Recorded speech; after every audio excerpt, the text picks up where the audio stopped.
Hello everyone, welcome to our YouTube channel target for IQ। जैसा कि हमने last video में डिस्कस किया था अपने विधि शास्त्र की शाखाएं कौन कौन सी हैं, और इसमें फर्स्ट वाली जो विधि शास्त्र की शाखा थी नेचुरल लॉ स्कूल, उसे हमने डिस्कस कर लिया है। आज की वीडियो में हम डिस्कस करने वाले हैं एनालिटिकल लॉ स्कूल, विश्लेषणात्मक विधि विचारधारा को। ठीक है, आप सभी को पता होगा कि इस विचारधारा का प्रवर्तक एनालिटिकल लॉ स्कूल का जो प्रवर्तक हैं कि ऑरिजिन कहाँ से हुआ, इसका फादर किसे माना जाता है, तो इसके जो प्रवर्तक थे ये कौन थे?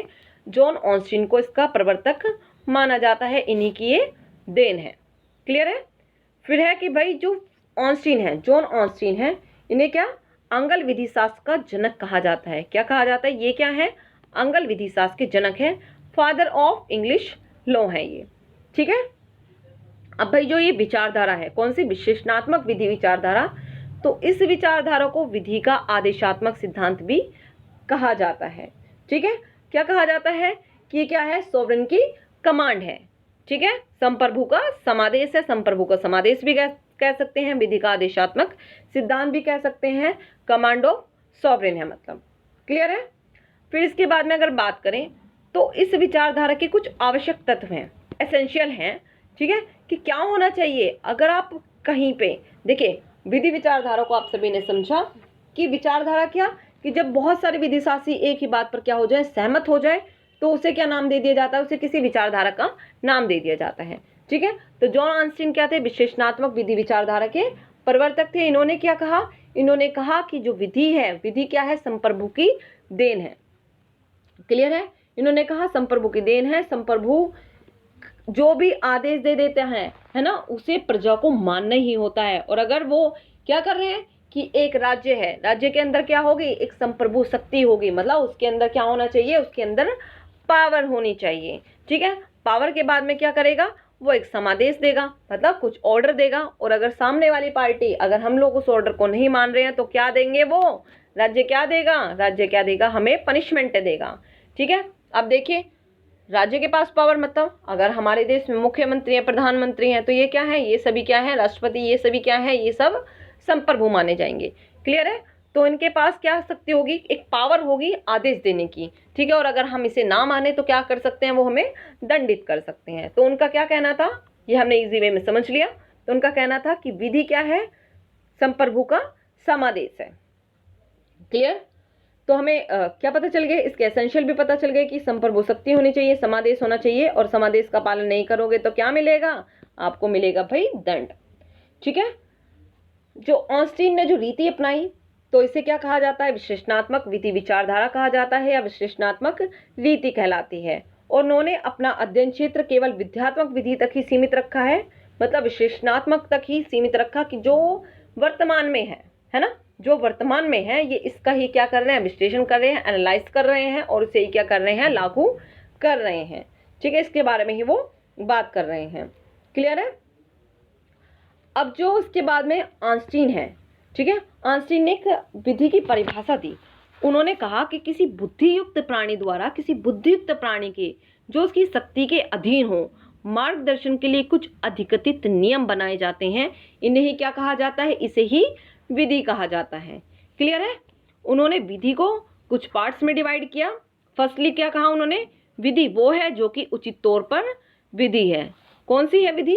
विधि वो है जो कि उचित तौर पर क्या हो? लो हो। जैसे कि देवी विधि, जो कि भगवान ने बना दी, देवीय विधि है। ठीक है, फर्स्टली वो है। इसके बाद कौन सी है? इसके बाद वो है जो कि मनुष्य ने बनाई है। कौन सी है? सेकंड कौन सी कह रहे हैं वो? दूसरी है मानवीय विधि, जो कि मनुष्य के द्वारा निर्मित है। और इसे भी इन्होंने दो पार्ट्स में डिवाइड कर दिया, विध्यात्मक विधि और विध्यात्मक नैतिकता।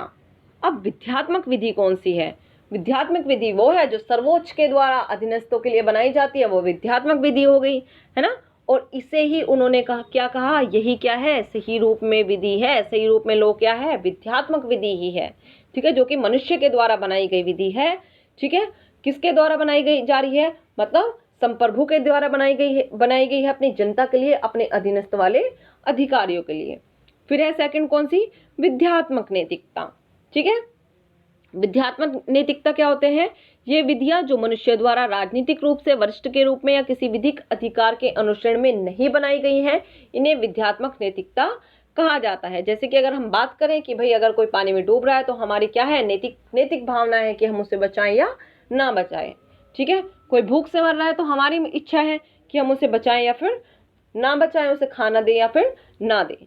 ठीक है, तो पहला क्या है, जिसे कि उचित रूप पर क्या कहा जा सकता है, विधि कहा जा सकता है। क्लियर। फिर उसके बाद में उन्होंने दूसरी बात बताई कि विधि दूसरे टाइप में क्या है, जिसे कि अनुचित तौर पर क्या कहा गया है, विधि कहा जाता है। क्लियर। ये हो गई उनके बारे में जो उन्होंने विधि को दो टाइप में डिफाइन किया, इसकी बात। इसके बाद बात कर लेते हैं भाई आइंस्टीन की जो विधि विचारधारा है, इसकी कुछ आलोचना भी की गई। ठीक है, वो आलोचना कैसे हुई, उन्होंने कहा कि विधि क्या है, संप्रभु का समादेश है।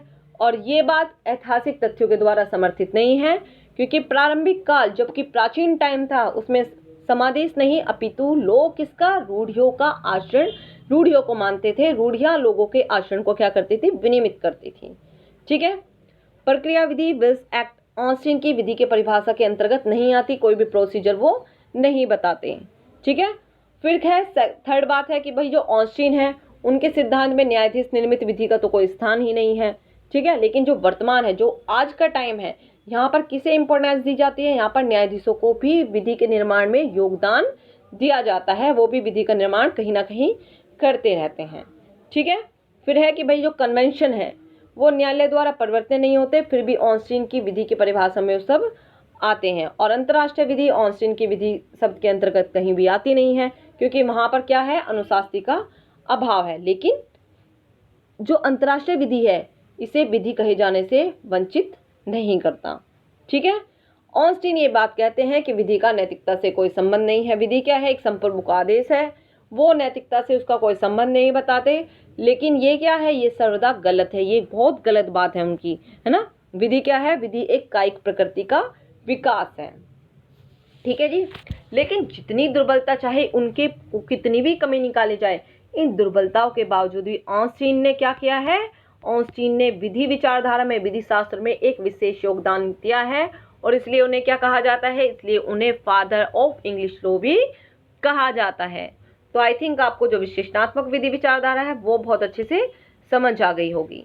ठीक है, अब कुछ और बातें कि जैसे भाई ये दुर्बलता है, ऑस्टिन की कुछ दुर्बलता है ना। लेकिन उसके बाद भी उन्होंने क्या किया, उन्होंने विधि शास्त्र की ये विश्लेषणात्मक विधि विचारधारा में बहुत योगदान दिया, है ना। उन्होंने क्या किया, नवीन चिंतन के युग को प्रारंभ किया। ठीक है, जो नवीन चिंतन का युग था उन्होंने उसे क्या कर दिया, प्रारंभ कर दिया। उन्होंने ही स्टार्ट किया, किसको, वर्तमान में विधि को, वर्तमान में संप्रभु की जो पावर है इसे उन्होंने, इसका किसने प्रतिपादन किया, इसका जो प्रतिपादन किया वो किसने किया, वो ऑस्टिन ने ही किया। क्लियर भाई। तो जो ये हैं, जो हमारे ऑस्टिन महोदय हैं, वो कहते हैं कि विधि के अंतर्गत जो उन सभी नियमों का समावेश होता है जिसके अनुसार क्या करते हैं, राज्य के प्राधिकरण मतलब ट्रिब्यूनल जो होते हैं वो निर्णय देते हैं। ठीक है, जॉन ऑस्टिन ये कहते हैं। और जो जॉन ऑस्टिन का जो काल था वो कब से कब तक था ये भी जान लेते हैं, 1790 से लेके 1859 तक। ठीक है, 1790 से 1859 तक का जो काल था वो किसका था, जॉन ऑस्टिन का था। और जॉन ऑस्टिन के जो सिद्धांत है उसमें आपको पता ही चल गया कि 3 एसेंशियल हैं। ठीक है, और इसकी कुछ विशेषताएं हैं, जॉन ऑस्टिन के जो सिद्धांत है उसकी कुछ विशेषताएं हैं। अब विशेषताएं कौन कौन सी है कि भाई वो कहते हैं कि जो संप्रभु है ना, जो संप्रभुता है, ऑस्टिन के अनुसार जो संप्रभु शक्ति है, जो संप्रभुता है उसकी 3 क्या होती हैं, उनकी 3 विशेषताएं होती हैं। क्या होती हैं वो 3 विशेषताएं, कहते हैं कि जो संप्रभु शक्ति होती है वो अविभाज्य होती है। अविभाज्यता कहते हैं कि क्या कर सकते हैं, वो उसे अविभाज्य कहते हैं। क्लियर है। फिर वो कहते हैं कि वो असीमित है। ठीक है, पहले कह रहे हैं कि उसे विभाजित नहीं किया जा सकता, फिर कहते हैं कि वो असीमित है, उसकी कोई सीमा नहीं है। जो संप्रभु शक्ति है वो अविभाज्य है, वो असीमित है। ठीक है, फिर वो कहते हैं कि ये अपरिहार्य है। ठीक है, क्या कह रहे हैं, अपरिहार्य है, ये जो संप्रभु की शक्ति है वो अपरिहार्य है। ठीक है, ये कहते हैं कि ऑस्टिन कहते हैं कि संप्रभुता में किसी प्रकार के सीमा बंधन को स्वीकार नहीं किया जा सकता। उनका कहना है कि प्रत्येक राज्य के लिए जो संप्रभुता है वो मेन चीज है ना, मेन एसेंशियल तत्व है। क्लियर है? फिर कहते हैं निश्चयात्मक विधि में संप्रभुता, आदेश, कर्तव्य तथा शास्ति, ये 4 तत्वों का होना उन्होंने बहुत ज्यादा क्या बता दिया, आवश्यक बता दिया। क्लियर है जी? आई थिंक आपको समझ आ गया होगा। और इसके बाद में अगर एक और बात बताएं तो कुछ एक इम्पोर्टेंट पॉइंट और है कि जो ऑर्नस्टीन थे, ऑर्नस्टीन क्या कहते थे, ऑर्नस्टीन कुछ लक्षण बताते थे विधि के। वो कहते थे कि विधि मानव द्वारा निर्मित आदेश होते हैं। विधि और नैतिकता एक दूसरे से बिल्कुल अलग होते हैं। विधि जैसी कि वह है तथा जैसी कि वह होनी चाहिए में अंतर होता है। ठीक है? वो कहते हैं कि जैसी की विधि है, ठीक है, उन्होंने जैसी की विधि है वर्तमान में वास्तविक विधि को अपने अध्ययन का केंद्र बनाया, इसलिए उनकी विधि विचारधारा को क्या नाम दिया गया, एनालिटिकल लॉ स्कूल नाम उनकी विधि विचारधारा को दिया गया। ठीक है? उन्होंने विधिक सिद्धांतों का परीक्षण तथा अर्थान्वयन क्या किया, आवश्यक समझा।